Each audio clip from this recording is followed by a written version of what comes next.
Well, we come to chapter 28 of the Screwtape letters. And in this one, Wormwood has written to Screwtape about the war going on. Again, we know that's World War II. We hear, "You tell me with glee that there is reason to expect heavy air raids on the town where the creature lives. This is a crying example of something I've complained about already. Your readiness to forget the main point in your immediate enjoyment of human suffering. Do you not know that bombs kill men? Or do you not realize that the patient's death at this precise moment is what we want to avoid?" Again, that is the idea that at this moment, the patient, the man, would be ready to die. He has a good relationship with God. Everything is the way that God would want this man to be. That's the attitude that we should have all the time. We always should be ready, to be ready, to be able to die. Every day we should be ready that if this is the last day, so be it. I'm reminded of the line that was written about St. Martin of Tours. I may have shared it here. I forget. I share it everywhere, so I don't know if I shared it in any of these sessions. They described him as somebody who was not afraid to die, but he wasn't afraid to live. Again, he was ready for whatever it was that God was going to ask of him. If he needed to die today, he was prepared for it. If he needed to go on with another day, he is ready for it. Again, that's reflective of St. Paul, who was writing to the Philippians. He said, "I don't know which is better, whether to stay here or serve you, or to die and be with God. I'm divided. I really don't know which one is better."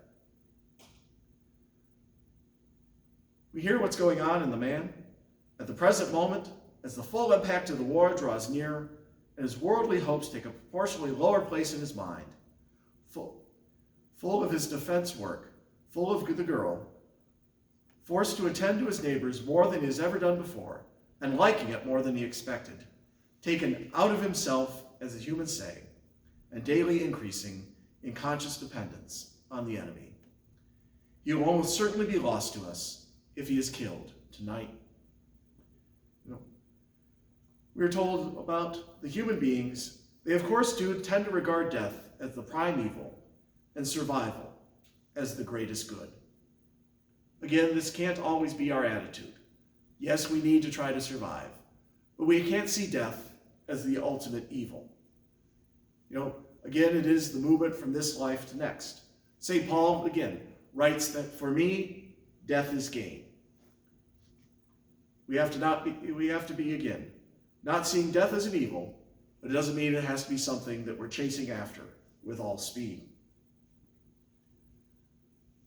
Screwtape is talking about the problem is, you see, it is so hard for these creatures to persevere. The routine of adversity, the gradual decay of youthful loves and youthful hopes, the quiet despair, hardly felt as pain, of ever overcoming the chronic temptations with which we have again and again defeated them, the drabness we create in their lives, and the inarticulate resentment to which we teach them to respond. We do find that, the longer we live, the more we just kind of go on with things. If somebody told you, you're going to die in a week, you're going to die tomorrow, you're going to die in a year, you're going to die in a month, you would change your life accordingly. You'd be ready for that moment. You'd be preparing for that. But the fact that our life goes on and on and on, sometimes we don't think enough about that it will come to an end some point. We just see it as going on and on and on. Screwtape says, if on the other hand the middle years prove prosperous, our position is even stronger. Prosperity knits a man to the world.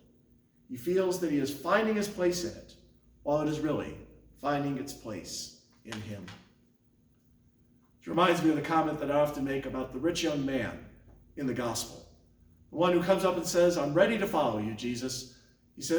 Then Jesus says, "Okay, then keep the commandments." He says, "I've done that." He says, "Then there's one other thing.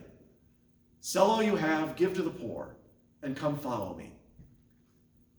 And we're told that the young man walked away in sadness. And the line says, because he had many possessions. And I tend to think, Actually, that line was miswritten. It wasn't that he had many possessions, it's that the possessions had him. That he was so caught up in those things of the world. Again, I know that this is coming out in the last week of Lent during Holy Week. You may be watching it well beyond Lent. But the thing about Lent, again, is it's one of that time that helps to teach us in a particular time what should be true for the whole of our spiritual lives. That we shouldn't be caught up in possessions. That's the idea of fasting, of giving things up, of almsgiving, of giving things away. That the things of this world don't matter as much. That we're not so tied to this world that this is all we want to see. We hear, the truth is that the enemy, having oddly destined these mere animals to life in his own eternal world, has guarded them pretty effectively from the danger of feeling at home anywhere else. Again, our scripture tells us our true citizenship is in heaven. We are always passing through this world.